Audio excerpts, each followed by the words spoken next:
فصل فی ان وجود واجب الوجود نفس حقیقتہ۔ دعویٰ یہ ہے کہ واجب الوجود کا جو وجود ہے وہ اس کی نفس حقیقت ہے، حقیقت سے الگ کوئی چیز اور نہیں۔ اس کو مثال سے سمجھو۔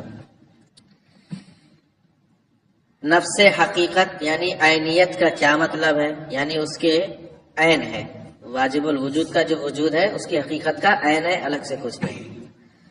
ممکنات، ہم لوگ انسان، ایک اس کی حقیقت بھی ہے اور ایک اس کا وجود ہے، حقیقت سے زائد۔ حقیقت کیا ہے؟ حیوان ناطق، یہ انسان کی کیا ہے؟ حقیقت، ماہیت ہے۔ اور وجود یہ ہے کہ نہیں وجود؟ تو ماہیت اور حقیقت الگ چیز ہے، اور یہ وجود جو ہم موجود ہیں یہ اس سے زائد الگ سے کوئی چیز ہے کہ نہیں چیز ہے؟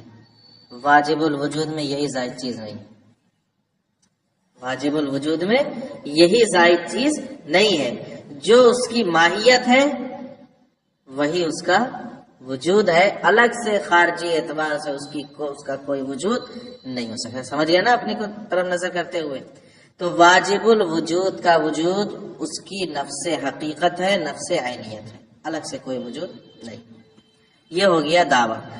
فی ان وجود واجب الوجود نفس حقیقت ہی۔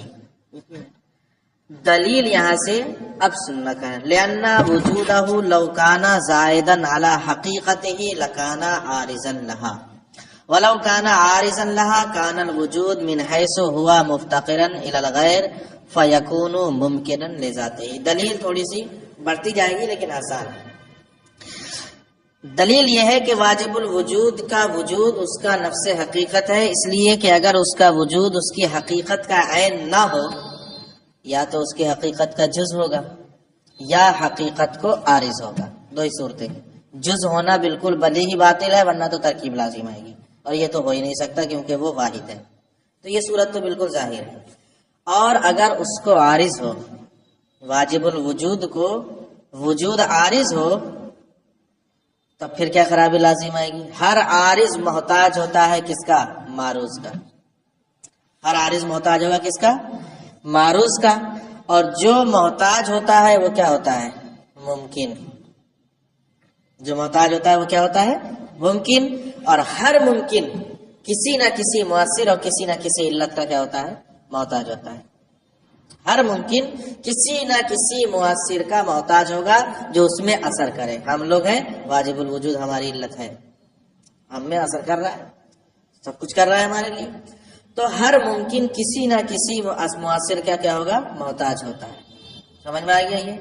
ایک چیز اور سن لو، کوئی بھی معلول علت کے بعد ہی وجود میں آ سکتا ہے، علت سے پہلے وجود میں آ ہی نہیں سکتا۔ ٹھیک ہے؟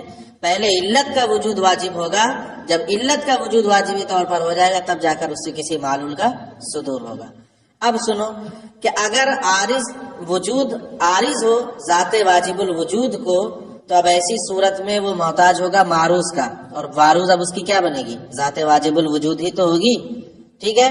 تو اب یہ محتاج ہوا کیا؟ وجود، ذات واجب الوجود کا۔ تو ذات واجب الوجود اس کے لیے کیا بنے گی؟ علت بنے گی کہ نہیں بنے گی؟ بغیر اس کے وہ عارض ہو ہی نہیں سکتا۔ ٹھیک ہے؟ اب یہ مؤثر، جس مؤثر کی یہ محتاج ہو رہا ہے وجود، وہ مؤثر یا تو ذات واجب الوجود ہے یا اس کا غیر ہے۔ مؤثر جو وجود عارض ہو رہا ہے، ممکن ہو گیا وجود عارض ہو رہا ہے، ممکن ہے، تو اب ممکن کے لیے کسی اثر کا، مؤثر کا ہونا ضروری ہے۔ وہ مؤثر یا تو ذات واجب الوجود ہے یا اس کا غیر ہے۔ اگر ذات واجب الوجود کو ہم مؤثر مانتے ہیں تو ذات واجب الوجود پھر علت ہوئی، تبھی نہ اثر کرے گی۔ علت کا وجود پہلے ہوتا ہے، معلول کا وجود بعد میں۔ اگر ذات واجب الوجود کو ہم نے علت مان لیا تو تقدم الشیء علی نفسہ ہی لازم آئے گا کہ نہیں آئے گا؟ ابھی ہم وجود کو ثابت کرنے کے لیے ہی دلیل بنا رہے ہیں، اور ذات واجب اور اسی کے لیے وجود ثابت کر رہے ہیں جس سے ثابت کر رہے ہیں۔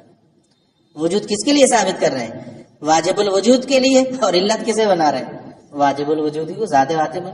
تو اب تقدم الشیء علی نفس ہی لازم آئے گا کہ شے اپنی ہی ذات سے کیا پہلے موجود ہو جا رہی ہے کہ علت جب موجود ہوگی تبھی تو معلوم ہوگا، جب علت ہی موجود نہیں ہوگی تو معلوم ہوگا ہی نہیں. لہذا ذات واجب الوجود علت نہیں ہو سکتی، تو اس کا غیر ہوگی. اب اس غیر کے بارے میں ہم پوچھیں گے، وہ غیر جو علت ہے وہی اس کا نفس حقیقت ہے یا اس کے علاوہ ہے؟ اگر نفس حقیقت ہے تو مدعا ثابت ہو گیا، یہی تو ہے. وہ غیر اگر ذات واجب الوجود کی حقیقت کا عین ہے تو مدعا ثابت ہو گیا، اور اگر پھر عارض ہو رہا ہے دوسرا ہے تو پھر اس کے بارے میں کلام کریں گے ہم. یہی تو اسی طرح یہ کلام جاری رہے گا، یا تو تسلسل لازم آئے گا یا دور لازم آئے گا. لہذا ماننا پڑے گا کہ واجب الوجود کا وجود اس کی حقیقت کا عین ہے، اس کے علاوہ کچھ نہیں. لأن وجودہ لو کان زائدا علی حقیقتہ، اس لیے کہ اگر اس کا وجود اس کی حقیقت پر زائد ہو لکان عارضا لہا، تو وہ ضرور کیا ہوگا، اس کو عارض ہوگا. یہ جز والی وہ صورت اس میں نہیں دی ہے لیکن وہ بن سکتی ہے. ولو کان عارضا لہا، اب اگر وہ اس کو عارض ہوتا ہے، کان الوجود من حیث ہوا مفتقرا الی الغیر فیکون ممکنا لذاتہ، تو اب وجود ہونے کی حیثیت سے غیر کا محتاج ہو جائے گا کہ نہیں محتاج ہوگا. اگر عارض ہو رہا ہے فیکون ممکنا لذاتہ، تو اب وہ ممکن لذاتہ ہی ہوگا. فلا بد له من مؤثر، تو اب کسی مؤثر کا ہونا ضروری ہوگا. وذلک المؤثر ان کان نفس تلک الحقیقت، اور نفس تلک الحقیقت، اب اگر وہ مؤثر خود وہی حقیقت ہے، یلزم ان تکون موجودۃ قبل الوجود، تو لازم آئے گا کہ ذات واجب الوجود اپنے وجود سے پہلے ہی موجود ہو رہی ہے. ہو گیا کہ نہیں ہو گیا؟ لأن العلت الموجدہ للشیء یجب تقدمها علی المعلول، اس لیے کہ کسی شے کی علت موجدہ کا تقدم معلول پر کیا ہوتا ہے، واجب ہوتا ہے. تو پہلے علت پائی جائے گی تب معلول ہوگا. فیکون الشیء موجودا قبل نفسہ، تو شے اپنے ہی نفس سے پہلے موجود ہوگی. ھذا خلق. وَإِنْ كَانَ غَيْرَ تِلْكَ الْمَاہِیَّۃ، اور اگر اس ماہیت کے علاوہ کوئی دوسری چیز ہے، یلزم ان یکون الواجب لذاتہ محتاجا الی الغیر فی الوجود، یہ بھی صحیح ہے. تب لازم آئے گا کہ واجب لذاتہ ہی اپنے وجود میں غیر کا محتاج ہوتا ہے. یہ بھی ہوگا کہ نہیں ہوگا؟ لیکن اگر اس کو ہم یہ مان لیں کہ وہی غیر اس کے نفس حقیقت ہی ہے تو مدعا ثابت ہو جائے گا کہ نہیں؟ مدعا ثابت، الگ سے کچھ ہے ہی نہیں. لیکن اگر غیر ہی فرض کر لیا جائے تب تو واقعی غیر کا محتاج ہونا لازم آئے گا. وہو محال، اور یہ کیا ہے؟ محال. ایک اور پڑھ لو، یہ چھوٹا سا 3 لائن. فصل فی ان وجوب الوجود وتعینہ عین ذاتہ. اس فصل میں یہ بیان کریں گے واجب الوجود کا وجوب وجود اور اس کا تعین متعین ہونا، یہ بھی اس کی عین ذات ہے، الگ سے کچھ نہیں. ٹھیک ہے، دیکھو ہم پڑھ رہے ہیں نا واجب الوجود، تو واجب بنایا کس سے؟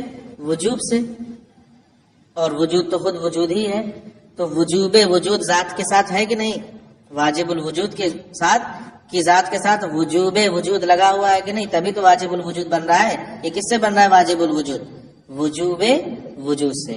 تو ذات باری کا جو وجوب وجود ہے اور اس کا جو تعین ہے متعین ہے، کہتے ہیں یہ اس کی عین ذات ہے، الگ سے کچھ نہیں.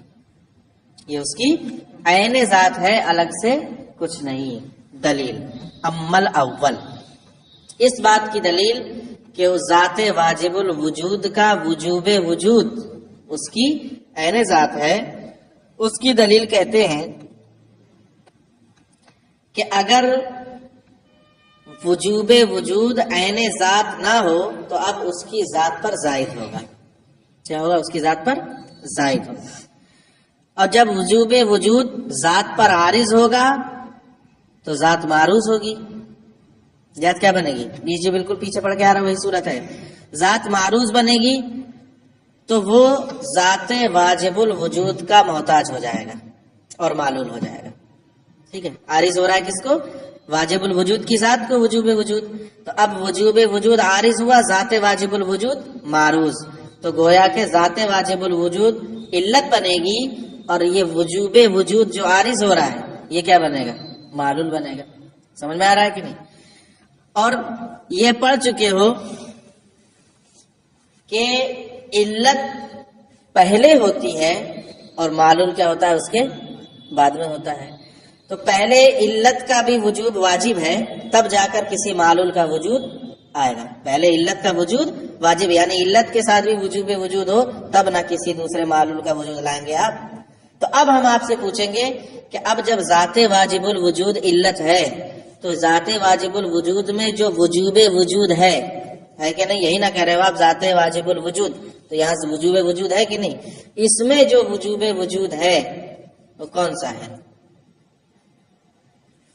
یہی والا جس کو ثابت کرنے جا رہے ہو یا اس کے علاوہ کوئی دوسرا ہے؟ اگر یہی ہے تو پھر وہی تقدم الشیء علی نفسہ لازم آئے گا. جس وجوب وجود کو ثابت کرنے جا رہے ہو اگر یہی وجوب وجود واجب الوجود کی ذات میں پہلے سے ہے تو تقدم الشیء علی نفسہ لازم آ رہا ہے. اور اگر اس کا غیر ہے تو اس وجوب وجود کے بارے میں کلام ہوگا کہ یہ عین ذات ہے یا ذات پر زائد. اگر عین ذات ہے تو مقدمہ ثابت ہو جائے گا، وہ مقدمہ ثابت ہو جائے گا. اور اگر زائد ہے تو پھر اس کے بارے میں سوال کیا جائے گا جو عارض ہو رہا ہے، پھر ذات معروض کا کیا بنے گی؟ اس کے لیے علت بنے گی. اسی طرح یہ سلسلہ چلتا رہے گا. تو ماننا پڑے گا کہ وجوب وجود ذات واجب الوجود کا کیا ہے؟ عین ہے، الگ سے کوئی چیز نہیں جو اس کو عارض ہو. دوسرے کی دلیل تعین، واجب الوجود کا تعین، اس کا متعین ہونا بھی اس کی عین ذات ہے، الگ سے کچھ نہیں. کیوں؟ کیونکہ اگر اس کی ذات پر وہ زائد ہو تو اس صورت میں یہ ممکن، بھائی جو بھی زائد ہوگا وہ عارض ہوگا، اور عارض جب ہوگا تو ممکن ہوگا کہ نہیں؟ پھر کسی علت کا کیا ہوگا؟ محتاج ہوگا. اور علت جب کسی معلول کو وجود میں لائے تو پہلے سے اس کا متعین ہونا بھی واجب ہے. جب علت خود متعین ہوگی تب تو کسی معلول کا وجود ہوگا، جب علت خود متعین نہیں ہوگی تو کسی معلول کا وجود کیسے ہوگا؟ تو اب جب اس سے پہلے ذات واجب الوجود معروض ہوا اور یہ تعین کیا ہوا؟ اس کے لیے عارض ہوا، تو اب ذات واجب الوجود ہی اس کے لیے علت بنے گی. ٹھیک ہے، تو اب ذات واجب الوجود جو علت بن رہی ہے وہ پہلے سے متعین ہوگی کیونکہ علت کے لیے متعین ہونا ضروری ہے. تو اب ہم پوچھیں گے کہ ذات واجب الوجود کے ساتھ جو تعین پایا جا رہا ہے وہ تعین کون سا ہے؟ آگے نہ بات وہی لوٹ کے، جب اس کے اندر تعین، اسی کے لیے تعین آپ ثابت کرنے جا رہے ہیں لیکن اس کے اندر بھی تو تعین پایا جا رہا ہے پہلے سے، وہ تعین یہی ہے یا اس کے علاوہ کوئی دوسرا ہے؟ بات بالکل واضح ہو جائے گی. اب ترجمہ بلا، یہ مسئلہ ہے اس بیان میں کہ وجوب وجود اور اس کا تعین اس کی عین ذات ہے. پہلے کی دلیل فَلِأَنَّ وجوب الوجود لو كان زائدا على الحقیقت، اس لیے کہ وجوب وجود اگر حقیقت پر زائد ہو لکانا معلولا لذاته، تو وہ ضرور ذات واجب الوجود کا معلول ہوگی. والعلت ما لم يجب وجودها استحال ان توجد المعلول، اور علت کا وجود جب تک واجب نہ ہو تب تک اس سے کسی معلول کا وجود کیا ہوتا ہے؟ محال ہوتا ہے. وذالک الوجوب هو الوجوب بالذات ضرورتا، اور وہ وجوب بالذات یہی وجوب ہوگا. فیکون وجوب الوجود قبل نفسه، تو وجوب وجود خود اپنی ذات سے پہلے ہوگا، وہو محال. واما الثانی فلأن تعینہ لو کان زائدا علی حقیقته، اس لیے کہ اس کا تعین اگر اس کی حقیقت پر زائد ہو لکان معلولا لذاته، تو وہ اس کی ذات کے لیے کیا بنے گا؟ معلول، وہی عارض والی صورت لگا کر. والعلت ما لم تکن متعینۃ، اور علت جب تک متعین نہ ہو لا توجد، تب تک پائی نہیں جائے گی. لہذا علت کے لیے پہلے سے متعین ہونا ضروری ہے. فتکون تعین حاصل قبل نفسه و محال، تو تعین حاصل ہونے سے پہلے ہی حاصل ہو جا رہا ہے، یہ بھی محال ہے. تو ماننا پڑے گا کہ وہ تعین خود اس کی ذات پر زائد نہیں ہے بلکہ اس کے نفس عین ہے. بس اتنا ہی. سمجھ میں آ گئی بات؟